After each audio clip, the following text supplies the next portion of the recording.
She was everyone's favorite grandmother. Ellen Corby's portrayal of Grandma Walton on The Waltons wasn't just award-winning, it was iconic. Her gentle voice, stern wisdom, and unwavering presence brought warmth and strength to millions of households every week. To the public, she was the embodiment of kindness, grace, and old-fashioned values. But behind the comforting smile and soft-spoken charm was a woman harboring a silent, simmering rage, one that was never written into the script. And the target of that bitterness? None other than her own on-screen grandson, Richard Thomas. While fans saw a loving bond between Grandma Walton and John Boy, those who worked behind the scenes whispered a very different story. Ellen Corby, the seasoned Hollywood veteran who had clawed her way up from script girl to star, reportedly despised Richard Thomas. Not disliked, not tolerated, despised. The tension between them didn't start with a single explosive fight. It built slowly, fueled by pride, pain, and two vastly different visions of what it meant to be an actor. On one side was Corby, disciplined, grounded, shaped by decades of struggle and silence. On the other was Thomas, a rising star with youth, charm, and a role that quickly overshadowed everyone else on the cast. That contrast alone would have been enough to spark conflict. But what happened on set, and off, pushed Ellen's resentment to a level that stunned even those closest to her. What could drive a woman so respected, so admired, to hold such intense contempt for someone she worked with so closely? What really happened between these two actors when the cameras weren't rolling?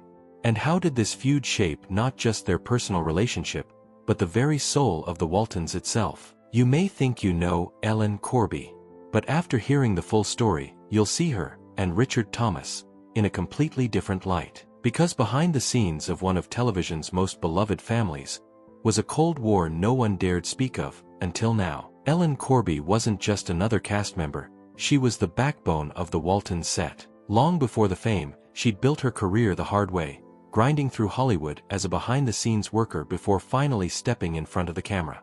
By the time she landed the role of Grandma Walton, she had already spent decades earning her place in an industry that wasn't kind to women who didn't fit the mold. That history shaped everything about her, the way she moved, the way she spoke, and especially the way she worked. She didn't tolerate unprofessionalism. She didn't entertain ego.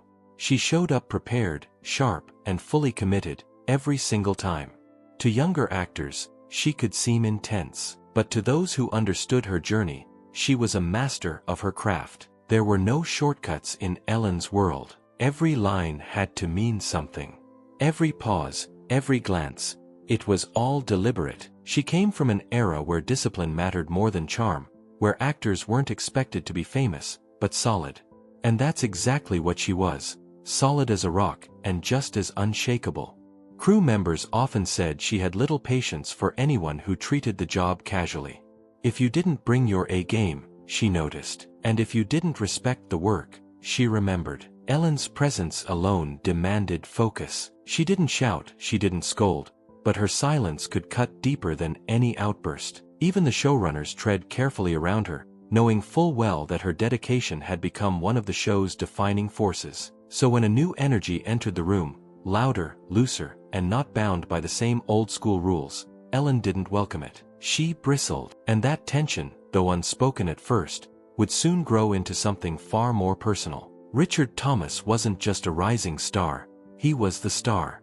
From the moment he stepped onto the set of The Waltons, it was clear he had something special. Audiences instantly connected with his portrayal of John Boy Walton, the sensitive, introspective eldest son whose journal entries gave voice to the entire series. He brought a soft-spoken charm, a thoughtful presence, and just enough vulnerability to make every scene feel personal. But behind the curtain, not everyone was impressed. Where Ellen Corby brought structure and stoicism, Richard brought spontaneity. His acting style was intuitive, relaxed, and very much a product of a new generation. He didn't over-rehearse. He didn't overthink. And to some, especially someone like Ellen, that approach felt careless, even disrespectful. She had spent decades treating acting like a sacred discipline. He treated it like second nature. That contrast wasn't just noticeable, it was jarring. To make matters worse, Richard wasn't just another young actor. He was the face of the show. His voice opened every episode. His character drove the story. Magazine covers, press tours, fan mail, it all centered around him. And while he carried the weight of that spotlight gracefully, the imbalance didn't sit well with everyone. Least of all Ellen. She saw him as confident to the point of arrogance. He was barely in his 20s, and already being praised like a legend. That kind of attention in Ellen's eyes had to be earned, not handed out because someone looked good on camera and knew how to charm an interviewer. It wasn't about jealousy, it was about principle. Richard Thomas to her represented everything Hollywood was becoming: fast fame, instant gratification, and a complete disregard for the grind she had endured for half a lifetime. To the public, they looked like family, but in Ellen's eyes, he was never one of hers. And as the seasons wore on, that quiet discomfort began to grow into something much harder to ignore. By the third season of The Waltons, the cracks weren't just behind the scenes, they were starting to show in the air around them. Ellen Corby, once the rock of the cast, had grown noticeably colder whenever Richard Thomas was around. According to whispers from the crew, she didn't yell, didn't argue, but she withdrew. She avoided him off camera. Conversations were brief, and her tone was clipped. What began as quiet annoyance had settled into a deep, unspoken grudge. And it wasn't about one moment, it was the accumulation. Richard, despite his charm, had a way of unintentionally brushing up against Ellen's values, arriving late to rehearsals, improvising lines she felt should be delivered with precision, skipping table reads when he had other obligations. To someone like Ellen, who treated every call time like church and every scene like a final exam, these were not just inconveniences, they were insults. But beneath the surface, something more personal was eating at her. Ellen had fought tooth and nail for every role she ever had. She didn't have the luxury of being young, beautiful, or well-connected when she started out. She was a woman in her 40s before she ever got a speaking part worth remembering.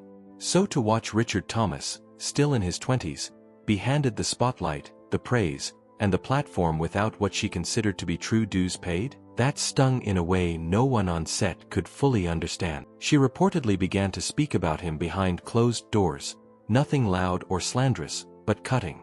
Too smug, she allegedly said once. Thinks he's the whole show. Even compliments about him seemed to tighten her jaw. The resentment wasn't just about professionalism, it was about the painful contrast between their journeys. One fought for every scrap of recognition, the other was celebrated before he even finished growing up. And as the show's popularity exploded, so did Richard's stardom. Unfortunately for Ellen, that only made him harder to ignore, and impossible to forgive. As the Waltons climbed the ratings and became a national obsession, the dynamic behind the scenes grew harder to hide. Richard Thomas wasn't just playing the lead, he was the show. His image was on the posters, his voice narrated the story, and his character's arc became the emotional compass of the entire series. While Ellen Corby continued to deliver Emmy-winning performances, she watched from the sidelines as the spotlight moved further and further away from her, and it showed. Crew members later claimed the tension between Ellen and Richard became palpable. Scenes that required warmth were rehearsed with cool detachment. Cast dinners or group gatherings, Ellen skipped them if she knew Richard would be there. She reportedly made comments under her breath, and sometimes refused to respond to him at all unless the cameras were rolling. What once felt like quiet disapproval had calcified into something more personal, more permanent. Ellen, by that point, was regarded by many on set as a living legend. But even legends have limits. Watching someone she considered undisciplined become the centerpiece of a show she had helped build from the ground up, that tested hers. The more Richard's star rose, the more Ellen seemed to shrink from him, not because she couldn't keep up, but because she didn't want to. And it wasn't just about screen time or fame, it was about principle. To Ellen, the show was a sacred space, a reflection of family values and hard-earned respect. To see it transformed into a launchpad for a rising heartthrob felt like betrayal. The quiet, wholesome dynamic that defined the Waltons was being overshadowed by a media darling she had never fully trusted. Some cast members tried to mediate, hoping time would soften the edges, but it didn't. The chill between them only deepened with every passing season, and soon, it was no longer a secret. Everyone on set could feel it, even if no one dared talk about it out loud. In 1977, everything changed. Richard Thomas, the face of the Waltons and the emotional center of the series, announced he was leaving the show. For fans, it came as a shock. For the cast, it was a turning point. But for Ellen Corby, it was something else entirely. It was the final betrayal. The kind that doesn't cause a fight, but leaves a scar that never quite fades. To outsiders, Thomas's departure seemed understandable. He was a young actor with a bright future, and the Waltons, as beloved as it was, had its limits. He wanted to explore theater, take on new roles, expand his range. It was career growth. But to Ellen, it wasn't ambition, it was abandonment. A self-serving move that spit on the loyalty and sacrifice the rest of the cast had shown for years. You have to remember, Ellen Corby wasn't just playing Grandma Walton. She was the backbone of that set. Even after suffering a life-threatening stroke in 1976, she fought to return. She could barely speak, she struggled to walk, but she showed up. She knew the fans needed Grandma. She knew the cast needed consistency. And she believed, above all, that loyalty to the show mattered more than personal opportunity. So when Richard walked away, right in the middle of the show's success, it confirmed everything she already felt about him. That he was selfish, that he didn't care about the legacy they were building, and that his rise had always been about him. Not the family, not the story, not the show. Those closest to Ellen said she took it personally, even though she never said so directly. She didn't rant, didn't cry, didn't even confront him. But the look in her eyes whenever his name came up, it said enough. She reportedly refused to speak of him in interviews, skipped reunion press events where he might appear, and never acknowledged his continued fame in the years that followed. Some say she felt betrayed by the audience too, that the public adored him so easily, while she had to fight for every ounce of recognition. It was as if the world had chosen him as the face of the Waltons, and left her behind. And once Richard was gone, she didn't soften. If anything, her attitude hardened. That grudge, some say, never left her heart, not even at the very end. Whatever warmth remained between them had long been burned away. And when the cameras stopped rolling for good, the silence between Ellen Corby and Richard Thomas said more than any on-screen goodbye ever could. On the surface, it was easy to paint Ellen Corby as the bitter veteran, and Richard Thomas as the golden boy who never quite earned her respect. But reality rarely fits so neatly into those boxes. Behind the tension, there was a far more layered story. One that went beyond simple resentment and veered into the deeply personal. This wasn't just about ego or screen time. It was about two completely different experiences of Hollywood, clashing in ways no one could fix. Ellen Corby had clawed her way up through the trenches of the film industry. She wasn't discovered, she endured. By the time she landed her breakout role in I Remember Mama, she had spent decades in the shadows, playing bit parts, serving as a script girl, and absorbing the business from the ground up. Her success came late, and only after relentless dedication. So when she watched Richard Thomas, barely in his 20s, become the beloved heart of a nationally adored show, it stirred something deeper than mere professional friction. It stirred old wounds. Some who worked on set believed Ellen saw in Richard everything she was not allowed to be: young, celebrated, fast-tracked. And while Richard was by all accounts talented and hardworking, that didn't erase the fact that his journey looked effortless compared to hers. Maybe it wasn't just dislike. Maybe it was envy, not of who he was, but of what his success said about everything she had to fight for.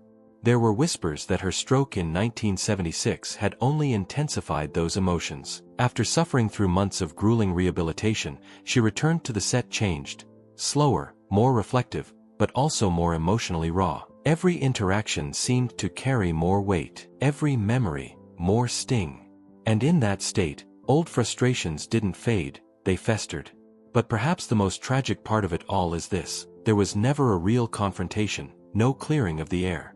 Just a lingering silence, one that stretched from set to set, scene to scene, year after year. And sometimes, silence says more than any outburst ever could. Ellen Corby's name will forever be etched into television history, not for controversy, but for the quiet strength and emotional weight she brought to every scene. Her portrayal of Grandma Walton wasn't just a role, it was a symbol, a pillar of moral clarity during one of the most turbulent periods in American history, both on-screen and off. Millions connected with her character, saw her as a surrogate grandmother, and felt comforted by the steadiness she embodied. But behind that comforting presence was a woman far more complex than her fictional counterpart. The alleged feud with Richard Thomas doesn't erase her legacy, but it does humanize it. It reminds us that even the most respected figures carry pain, pride, and personal struggles that never make it to the screen. Ellen wasn't just acting out warmth, she was often fighting against real, unresolved tension just out of frame. And in a way, that makes her performance even more powerful. Because despite everything, she never let it show. She passed away in 1999, after years of declining health and a long, extraordinary career that spanned more than 6 decades. Fans still visit her grave at Forest Lawn, nestled among Hollywood's legends, to pay tribute to the woman who brought grace, grit, and gravity to one of the most beloved television families of all time. But for those who look a little deeper, Ellen Corby's story is also one of unspoken grudges and emotional shadows, of the complicated, often invisible weight that actors carry even as the audience only sees their smile. Her rumored disdain for Richard Thomas may never be fully explained, but it lingers as one of those untold truths, quiet, uncomfortable, and undeniably real. In the end, Ellen Corby didn't just play Grandma Walton, she carried the soul of the show. And whether she made peace with the past or not, her impact lives on, not just in awards and reruns, but in the way she made people feel. Strong, safe, seen, even when she didn't always feel that way herself.